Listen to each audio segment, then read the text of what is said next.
anonymity, traffic analysis, privacy. I'm going to assume you know enough about cryptography to know what it's good for and what it's not good for.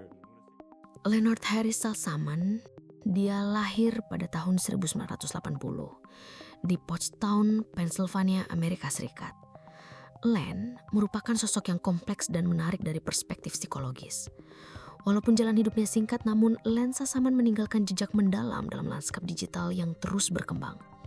Sejak belia, dunia komputer bukan hanya menjadi arena bermain baginya, melainkan sebuah laboratorium raksasa yang memantik rasa ingin tahu tak terbatas. Ia tidak pos hanya sebagai pengguna pasif. Dorongan internalnya adalah untuk membongkar, memahami, dan akhirnya membentuk ulang mekanisme fundamental yang menggerakkan sistem digital. Di masa remaja, Len telah menjadi partisipan aktif dalam berbagai komunitas daring yang bertepatan dengan periode fajar internet komersial yang mulai merajut planet ini menjadi satu kesatuan jejaring informasi. Forum-forum diskusi, mailing list, dan kanal-kanal IRC atau Internet Relay Chat menjadi ruang kelas alternatifnya selain sekolah formal. Dan itu adalah tempat ia bertukar gagasan, menyerap pengetahuan dari para pionir, dan mengasah keterampilan teknisnya dalam bidang yang kelak mendefinisikan jalan hidupnya dalam dunia kriptografi dan keamanan informasi. Kepribadian daripada Len Salsaman, sebagaimana digambarkan oleh mereka yang mengenalnya secara dekat, merupakan individu dengan perpaduan kompleks antara kecerdasan brilian hingga intensitas fokus yang hampir mengintimidasi, dan terkadang sisi eksentrik yang menandai seorang pemikir orisinal. Dedikasinya terhadap subjek yang ia geluti bukanlah sekedar minat akademis, melainkan sebuah panggilan jiwa, sebuah obsesi produktif yang mendorongnya melampaui batas-batas konvensional. Bagi Len, kriptografi bukanlah sekedar kumpulan algoritma matematis yang rumit untuk menyandikan dan mendekripsi pesan. Akan tetapi lebih dari itu, Len melihatnya sebagai instrumen esensial, bahkan mungkin yang paling fundamental untuk melindungi otonomi dan kebebasan individu di dalam ruang cyber yang baru dan belum terpetakan. Karena ruang yang menjanjikan konektivitas tanpa batas ini juga membawa potensi pengawasan atau pengintaian dan kontrol yang belum pernah ada sebelumnya.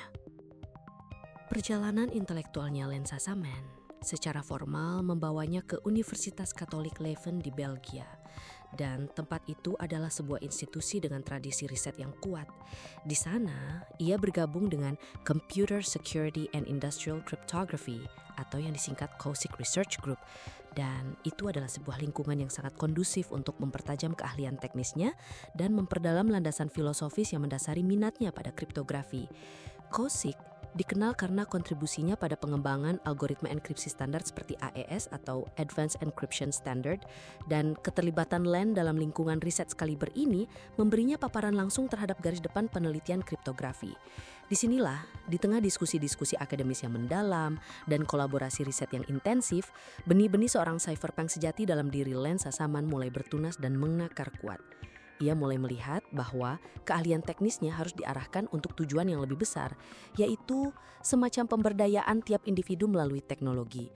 Visi ini tidak hanya membentuk pilihan karirnya semata, akan tetapi juga terimplementasikan dalam setiap baris kode yang ia tulis dan pada setiap sistem yang ia analisis. Namun Len bukanlah tipe individu yang mengejar sorotan publik atau pengakuan luas. Sebaliknya, kepuasan utamanya adalah terletak pada pemecahan masalah yang kompleks dan penciptaan alat yang dapat memberikan dampak nyata bagi kebebasan individu. Rekan-rekan Len seperti salah satunya yaitu Dan Kaminsky, yakni salah seorang peneliti keamanan legendaris, seringkali menyoroti Len Salsaman bukan hanya pada kecerdasan teknisnya yang luar biasa, tetapi juga pada semangat dan komitmen moral yang mendasari karyanya. Semangat inilah yang akan membawa Len semakin jauh ke dalam jantung gerakan cypherpunk yang dia sudah ikuti sejak masa sekolah. Gerakan ini bukan hanya membentuk karakter Len dalam dunia kriptografi, tetapi pada akhirnya juga diperkuat oleh kontribusinya yang signifikan, sebuah hubungan timbal balik yang memperkaya keduanya. Untuk memahami sepenuhnya esensi filosofis dan signifikansi karya Len Salsaman, kita harus terlebih dahulu mengeksplorasi konteks gerakan yang menjadi inkubator bagi banyak ide-idenya, yaitu gerakan cypherpunk. istilah cypherpunk gabungan dari kata cipher yang artinya sandi dan kata atau istilah cyberpunk yang merujuk kepada subgenre fiksi ilmiah yang sering mengeksplorasi tema teknologi canggih dan tatanan sosial distopia. Secara singkat, kita juga harus melihat sejarah sebelum kemunculan cyberpunk. Sebelum munculnya gerakan ini, telah ada sejumlah kontribusi penting dalam pengembangan privasi dan kriptografi digital. Salah satu pionir utamanya adalah David Chaum yang pada awal 1980-an memperkenalkan konsep mixed networks dan sistem uang digital anonim seperti e-cash, serta menulis makalah monumental yang berjudul Untraceable Electronic Mail, Written Addresses, and Digital Pseudonyms pada tahun 1981. Makalah tersebut menjadi fondasi awal dari berbagai sistem komunikasi anonim, termasuk teknologi yang kelak menginspirasi hadirnya Tor, yaitu jaringan anonim yang kemudian menjadi bagian utama dari apa yang kini dikenal sebagai Dark Web. Lebih awal lagi, pada tahun 1976, Whitfield Diffie dan Martin Hellman memperkenalkan konsep kriptografi kunci publik disusul oleh RSA atau Rivest, Shamir, dan Edelman pada tahun 1977 yang memperkuat dasar kriptografi modern. Menjelang 1990-an, Bill Zimmerman merilis Pretty Good Privacy atau PGP pada tahun 1991 yang memungkinkan enkripsi email secara luas. PGP lahir sedikit sebelum cyberpunk mailing list aktif, namun komunitas cyberpunk lah yang membantu menyebarkan dan mempertahankannya saat menghadapi tekanan hukum. Kembali ke era cyberpunk.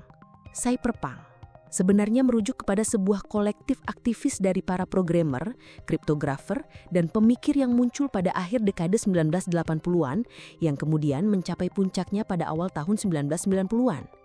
Mereka adalah para arsitek infrastruktur privasi di era digital yang termasuk dalam periode awal di era internet. Cyberpunk dengan pandangan jauh ke depannya telah mengantisipasi implikasi mendalam dari internet terhadap kebebasan sipil. Para cyberpunk bersatu dalam keyakinan fundamental bahwa privasi adalah hak asasi manusia yang tidak dapat dinegosiasikan. Sebuah prasyarat mutlak untuk masyarakat yang terbuka dan demokratis di era elektronik. Dalam pandangan mereka, kriptografi yang kuat dan dapat diakses secara luas bukanlah sekedar alat teknis, namun benteng pertahanan utama untuk melindungi privasi ini dari intrusi yang tidak diinginkan, baik dari pemerintah yang berpotensi otoriter maupun dari korporasi yang semakin haus data. Meskipun gerakan-gerakan ini tidak bersifat tunggal, namun manifesto dari cyberpunk seringkali menjadi rujukan untuk esai berpengaruh karya Eric Hughes. Misalnya saja pada tahun 1993, Hughes membuat esai yang berjudul A Cypherpunk Manifesto. Dalam esai tersebut, dia menyatakan dengan lugas, "Privacy is necessary for an open society in the electronic age. Privacy is not secrecy. A private matter is something one doesn't want the whole world to know, but a secret matter is something one doesn't want anybody to know. Privacy is the power to selectively reveal oneself to the world." Jika disimpulkan, Eric Hughes sebenarnya ingin mengatakan bahwa kita butuh privasi agar bisa hidup bebas di era digital. Bukan karena kita punya hal-hal buruk untuk disembunyikan, tapi karena kita punya hak untuk memilih apa yang ingin kita buka ke publik dan apa yang tidak. Pernyataan tadi menangkap esensi filosofi cyberpunk, yakni privasi sebagai kontrol individu atas informasi pribadi. Para cyberpunk yang meliputi tokoh-tokoh visioner seperti Timothy C. May, penulis The Crypto Anarchist Manifesto, John Gilmore, salah satu pendiri Electronic Frontier Foundation dan pendukung kuat enkripsi, dan kemudian figur-figur seperti Julian Assange, pendiri WikiLeaks, bukanlah sekedar teoretikus yang berdebat di ruang-ruang akademis. Mereka adalah praktisi yang memegang teguh adagium Cypherpunk's Right Chord. Mereka percaya bahwa perubahan sosial yang signifikan dan perlindungan privasi yang efektif tidak akan datang dari legislasi atau kebijakan pemerintah semata, melainkan dari pengembangan dan penyebaran perangkat lunak yang secara langsung memberdayakan individu. Istilah-istilah teknis seperti kriptografi kunci publik, tanda tangan digital, anonimitas, remailer anonim, atau server yang memungkinkan pengiriman email anonim, dan uang digital anonim menjadi kosakata sehari-hari dan fokus utama dari upaya pengembangan mereka. Era ini juga ditandai oleh Crypto Wars pertama, yaitu sebuah periode konflik kebijakan yang intens di mana pemerintah, terutama Amerika Serikat, yang berusaha keras untuk membatasi akses publik terhadap teknologi enkripsi tingkat lanjut dengan alasan keamanan nasional dan penegakan hukum. para cypherpunks tentunya berada di garis depan sebagai bentuk perlawanan terhadap upaya pembatasan ini. Mereka memperjuangkan hak individu untuk menggunakan enkripsi tanpa pintu belakang alias backdoors atau batasan artifisial. Di masa-masa inilah, Len Sassaman memasuki arena yang dinamis dan penuh pertaruhan ideologis. Berbekal keahlian teknis yang mumpuni dan komitmen filosofisnya yang membara, Len siap memberikan kontribusi nyata. Filosofi Len Sassaman tidak hanya termanifestasi dalam esai atau pernyataan publik, tetapi secara lebih konkret dan kuat, terukir dalam baris-baris kode yang ia tulis, sistem yang ia bantu rancang, dan kerentanan keamanan yang ia temukan dan ungkap. Salah satu kontribusi teknisnya yang paling awal dan signifikan adalah keterlibatannya yang mendalam dalam pengembangan dan pemeliharaan Mixmaster Remailer. Bayangkan sebuah sistem pos digital yang dirancang dengan tujuan utama untuk memutuskan hubungan antara pengirim dan penerima pesan, sehingga memungkinkan komunikasi anonim atau pseudonim. Mixmaster yang merupakan salah satu implementasi Remailer tipe 2, juga dikenal sebagai Cypherpunk Remailer, mencapai anonimitas ini dengan menggunakan serangkaian server perantara atau node yang independen. Setiap pesan dienkripsi berlapis-lapis seperti bawang, dengan setiap lapisan enkripsi ditujukan untuk salah satu node dalam jalur pengiriman. Setiap node hanya dapat mendekripsi lapisannya sendiri untuk mengetahui node berikutnya dalam rantai, kemudian meneruskan pesan yang masih terenkripsi ke node tersebut setelah mengacak urutan pesan yang ia terimanya. Proses ini membuat pelacakan pesan kembali ke sumber aslinya menjadi tugas yang sangat sulit bahkan bagi entitas dengan sumber daya yang signifikan. Keterlibatan Len dalam Mixmaster termasuk perannya sebagai salah satu pengembang utama untuk Mixmaster versi 2 adalah perwujudan praktis dari keyakinannya yang mendalam akan hak fundamental atas komunikasi anonim. Anonimitas dalam pandangannya bukanlah alat untuk aktivitas jahat semata, melainkan komponen vital dari kebebasan berekspresi, terutama bagi individu yang hidup di bawah rezim represif, jurnalis investigasi yang menangani sumber-sumber sensitif, aktivis hak asasi manusia, atau siapapun yang memiliki alasan sah untuk melindungi identitas mereka saat berkomunikasi. Selain karyanya pada Mixmaster, Len Sassaman juga merupakan kontributor penting untuk OpenSSL, sebuah pustaka perangkat lunak kriptografi sumber terbuka yang menjadi tulang punggung keamanan untuk sebagian besar infrastruktur internet global. OpenSSL menyediakan implementasi dari berbagai protokol kriptografi seperti SSL atau TLS yang digunakan untuk mengamankan komunikasi web, email, VPN, dan banyak aplikasi lainnya.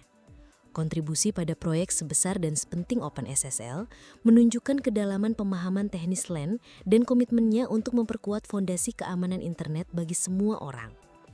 Lebih lanjut, Len dikenal luas di komunitas keamanan karena keahliannya yang luar biasa dalam menemukan kerentanan dalam sistem kriptografi, protokol jaringan, dan implementasi perangkat lunak. Baginya, proses audit keamanan dan pengungkapan kelemahan bukanlah tindakan destruktif atau upaya untuk mempermalukan pengembang, melainkan sebuah layanan publik yang esensial.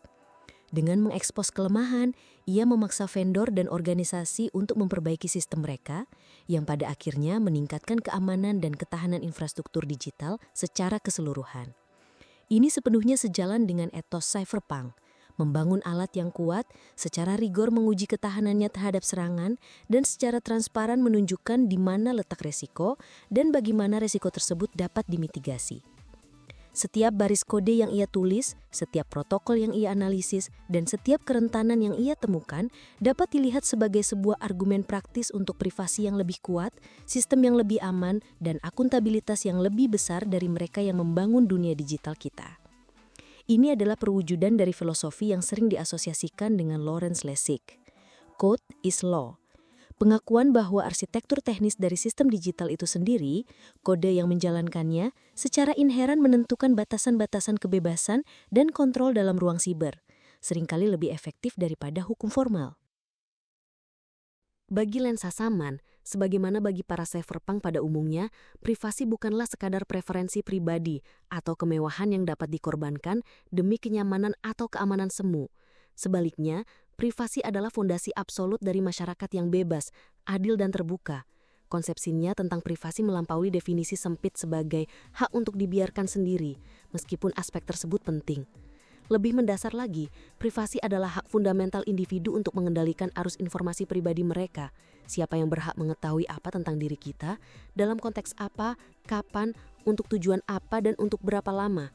Di era digital, di mana setiap interaksi, setiap klik mouse, setiap pencarian web, setiap pesan yang dikirim, setiap transaksi finansial, bahkan setiap pergerakan fisik yang terekam oleh perangkat pintar, dapat dicatat, disimpan, dianalisis, dan dimonetisasi tanpa batas. Urgensi pertanyaan-pertanyaan ini menjadi semakin krusial dan eksistensial. Kehilangan kontrol atas informasi pribadi bukan hanya berarti hilangnya kerahasiaan, tetapi juga hilangnya agensi dan martabat. Filosofi Len Sassaman secara konsisten menekankan bahwa tanpa privasi yang kuat dan terjamin, kebebasan berpikir yang sejati, kebebasan berekspresi yang otentik, dan kemampuan untuk mengeksplorasi ide-ide yang tidak populer atau kontroversial akan terkikis secara sistematis.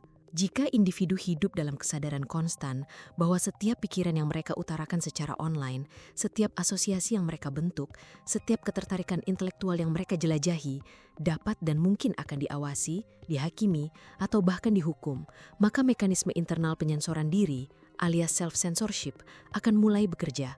Kreativitas akan terhambat oleh ketakutan akan deviasi dari norma yang diterima. Perbedaan pendapat, yang merupakan darah kehidupan demokrasi yang sehat, akan bungkam karena khawatir akan konsekuensi negatif.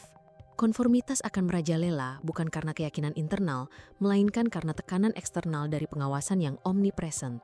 Ini adalah dimensi psikologis yang seringkali terabaikan dari erosi privasi, pembentukan bertahap dari apa yang oleh filsuf Michel Foucault disebut sebagai subjek yang patuh, individu yang secara internal telah mengadopsi tatapan pengawas. Pengawasan massal, baik yang dilakukan oleh negara dengan dalih keamanan nasional maupun oleh korporasi raksasa dengan tujuan komersial, secara efektif menciptakan apa yang dikenal sebagai panoptikon digital. Konsep panoptikon yang awalnya diproposkan oleh filsuf Jeremy Bentham sebagai desain penjara ideal di mana para tahanan selalu merasa diawasi, meskipun tidak selalu ada penjaga yang aktif mengamati, telah diadaptasi oleh para sarjana seperti Shoshana Zuboff dalam karyanya The Age of Surveillance Capitalism untuk menggambarkan realitas masyarakat kontemporer. Len Sassaman memahami dinamika ini bukan sebagai manifestasi dari ketakutan paranoid atau teori konspirasi, melainkan sebagai analisis rasional dan kritis terhadap arsitektur kekuasaan yang melekat dalam infrastruktur informasi global. Proyek-proyek yang ia dukung dan kembangkan, seperti Remailer Anonim, secara inheren dirancang untuk melawan efek panoptik ini dengan menyediakan ruang aman untuk komunikasi dan eksplorasi tanpa pengawasan. Filosofi cyberpunk yang dianut dan diwujudkan oleh Len Sassaman secara fundamental bersifat desentralis dan skeptis terhadap segala bentuk konsentrasi kekuasaan yang tidak akuntabel, baik itu kekuasaan negara maupun kekuasaan korporasi teknologi raksasa. Para cyberpunk memahami bahwa power tends to corrupt and absolute power corrupts absolutely, yang kurang lebih jika diartikan adalah kekuasaan cenderung korup dan kekuasaan absolut korup secara absolut, terutama ketika kekuasaan tersebut didasarkan pada kontrol atas informasi.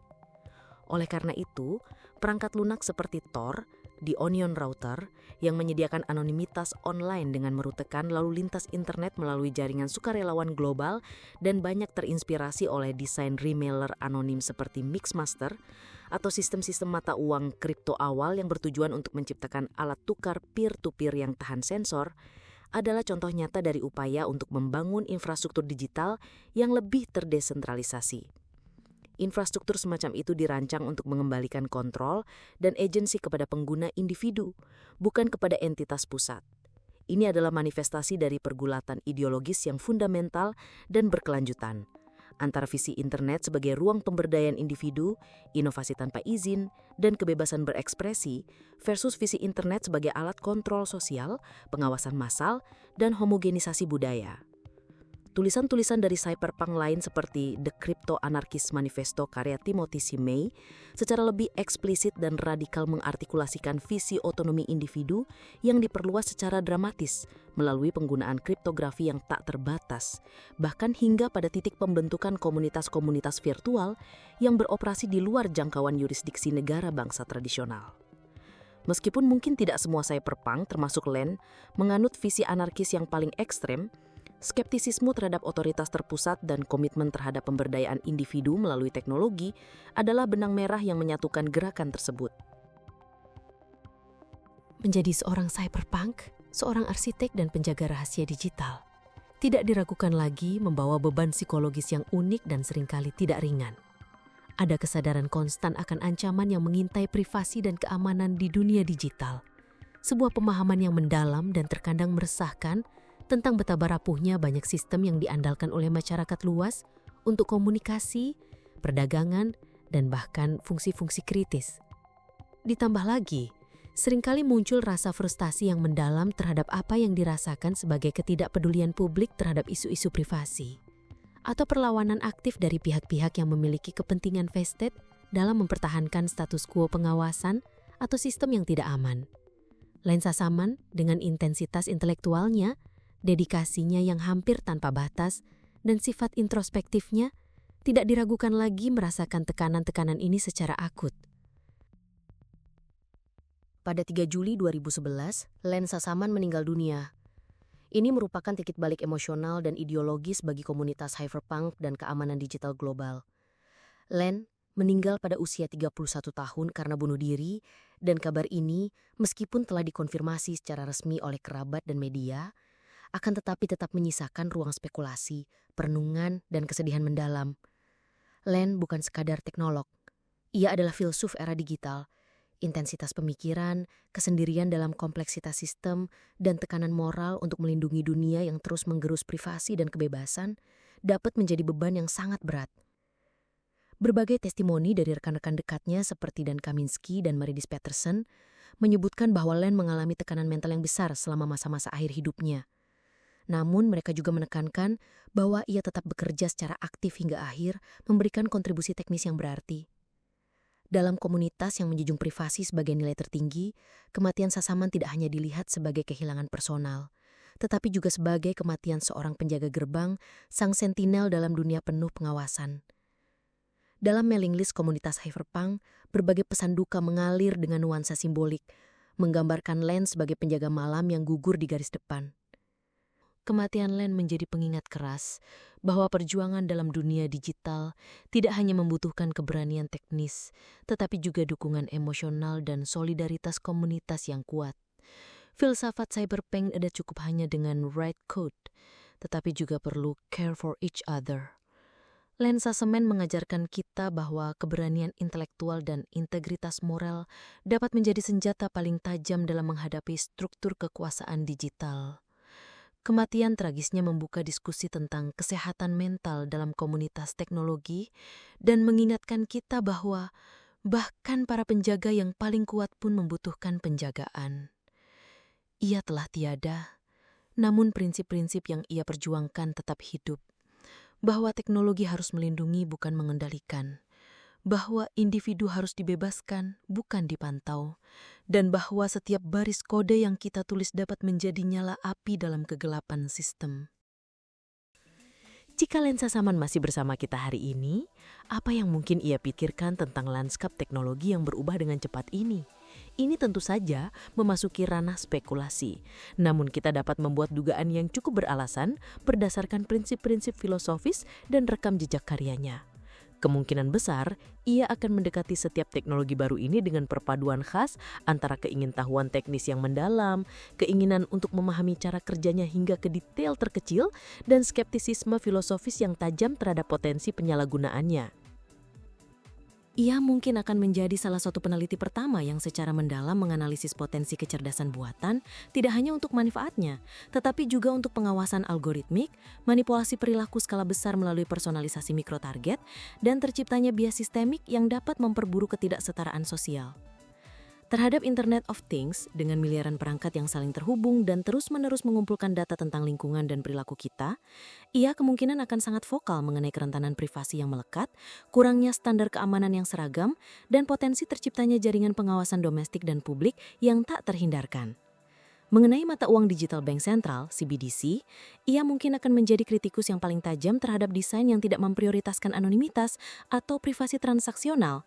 melihatnya sebagai alat potensial untuk kontrol sosial dan finansial yang belum pernah ada sebelumnya, di mana setiap transaksi dapat dilacak, dicatat, dan bahkan dibatasi oleh otoritas pusat. Pertarungan ideologis fundamental antara kebebasan individu dan kontrol terpusat, antara transparansi bagi mereka yang memegang kekuasaan versus kerahasiaan bagi individu warga negara, terus berlanjut dan termanifestasi dalam bentuk-bentuk baru seiring dengan evolusi teknologi. Filosofi cypherpunk dengan penekanannya yang tak kenal kompromi pada pemberdayaan individu melalui kriptografi yang kuat dan sistem yang terdesentralisasi tetap menjadi panduan yang sangat relevan dan bahkan semakin mendesak dalam menghadapi tantangan-tantangan kontemporer dan masa depan ini. Pertanyaan yang menggantung di udara adalah, siapa yang akan mengambil obor perjuangan ini di era baru ini? Apakah akan muncul lensa semen baru dari generasi berikutnya? Ataukah semangat perlawanan dan inovasi itu harus hidup dan ditumbuhkan dalam diri kita semua sebagai warga negara digital yang sadar? Spekulasi tentang masa depan ini juga harus mencakup bagaimana prinsip-prinsip cypherpunk dapat diterapkan untuk mengatasi tantangan seperti disinformasi, polarisasi online, dan tata kelola platform digital raksasa, isu-isu yang mungkin belum menjadi fokus utama di era awal cypherpunk, tetapi kini mendominasi wacana publik. Apa yang bisa kita sebagai individu biasa yang mungkin tidak memiliki keahlian teknis mendalam dalam kriptografi atau keamanan siber, pelajari dan terapkan dari warisannya yang kaya? Pertama dan terutama adalah kesadaran. Mengembangkan kesadaran kritis tentang bagaimana teknologi di sekitar kita bekerja, bagaimana data pribadi kita dikumpulkan, dianalisis, digunakan dan seringkali dimonetisasi oleh berbagai pihak, serta bagaimana privasi dan otonomi kita secara terus-menerus berada di bawah ancaman dari berbagai arah. Kesadaran ini adalah langkah awal yang fundamental menuju pemberdayaan diri. Kedua adalah pendidikan berkelanjutan. Mendidik diri sendiri dan orang lain tentang alat, teknik, dan praktik terbaik yang dapat membantu melindungi privasi dan keamanan digital kita. Ini bisa dimulai dari hal-hal sederhana, seperti menggunakan kata sandi yang kuat dan unik untuk setiap akun, mengaktifkan autentikasi 2 faktor, memahami dan menggunakan enkripsi, misalnya untuk email atau penyimpanan data, hingga mendukung dan menggunakan perangkat lunak sumber terbuka atau open source yang dirancang dengan menghargai privasi pengguna sebagai prioritas utama. Ketiga, dan mungkin yang paling penting, adalah partisipasi aktif.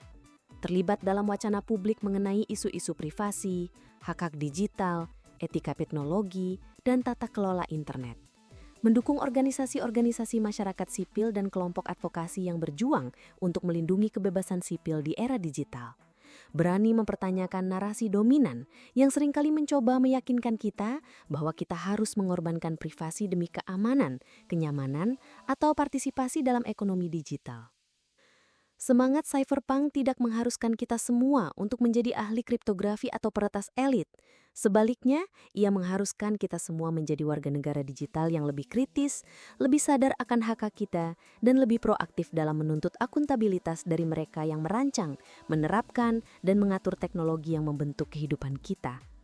Warisan lensa saman bukanlah beban sejarah yang harus dipikul, melainkan sumber inspirasi yang tak ternilai untuk terus menjaga api kebebasan, otonomi, dan martabat individu tetap menyala terang di dunia yang semakin kompleks, terhubung, dan seringkali buram ini. Perjuangan ini membutuhkan ketekunan, kolaborasi, dan keyakinan bahwa masa depan digital yang lebih adil dan menghargai kemanusiaan adalah mungkin untuk dibangun. Lensesman, sang cypherpunk, sang arsitek bayangan infrastruktur privasi, sang filsuf kode, filosofinya yang terukir dengan cermat dalam baris-baris algoritma dan dihidupi melalui tindakan nyata perlawanan dan penciptaan, adalah sebuah permata yang memiliki banyak faset. Ia adalah tentang logika dingin dan presisi matematis dari kriptografi, tetapi pada saat yang sama, ia juga tentang hasrat kemanusiaan yang membara untuk keadilan, kebebasan, dan martabat individu. Ia adalah tentang perlawanan yang tak kenal lelah terhadap sistem-sistem yang berpotensi menindas atau mengontrol secara tidak adil. Tetapi juga tentang harapan yang konstruktif untuk membangun masa depan digital yang lebih bebas, lebih setara, dan lebih memberdayakan bagi semua. Aspek misterius mungkin akan selalu menyelimuti sebagian dari perjalanan hidup dan kedalaman pemikirannya. Sebagaimana sering terjadi pada individu-individu dengan kecerdasan dan intensitas yang luar biasa. Namun, pesan inti dari karya dan hidupnya tetap bergema dengan kejernihan yang tak terbantahkan. Privasi adalah hak asasi yang fundamental dan tidak dapat ditawar. Otonomi individu adalah nilai yang sangat berharga dan harus dipertahankan dengan segala cara. Dan perjuangan untuk menjaga keduanya di era digital adalah tanggung jawab kita bersama. Sebuah tugas yang berkelanjutan dan tak pernah selesai. Karya dan kehidupannya menjadi pengingat abadi bahwa teknologi bukanlah kekuatan alam yang netral dan deterministik. Ia dibentuk secara aktif oleh nilai-nilai, asumsi dan tujuan dari mereka yang merancang, membangun dan mengimplementasikannya. Dan sebaliknya, teknologi yang kita ciptakan kemudian membentuk kembali masyarakat, budaya, dan bahkan kesadaran kita dengan cara-cara yang mendalam dan seringkali tak terduga. Di era di mana hampir setiap aspek keberadaan manusia semakin termediasi oleh teknologi digital, di mana batas antara dunia fisik dan virtual semakin kabur, filosofi lensa saman bukan hanya sekedar relevan, ia adalah suar, sebuah kompas moral dan intelektual yang sangat kita butuhkan untuk menavigasi kompleksitas zaman ini. Perjuangan untuk privasi, otonomi dan kebebasan digital adalah sebuah maraton, bukan lari cepat. Dan setiap dari kita, dengan kapasitas dan peran masing-masing, memiliki kontribusi untuk diberikan. Api semangat perlawanan, inovasi dan harapan yang telah ia nyalakan harus terus kita jaga agar tetap berkobar, menerangi jalan menuju masa depan digital yang lebih manusiawi.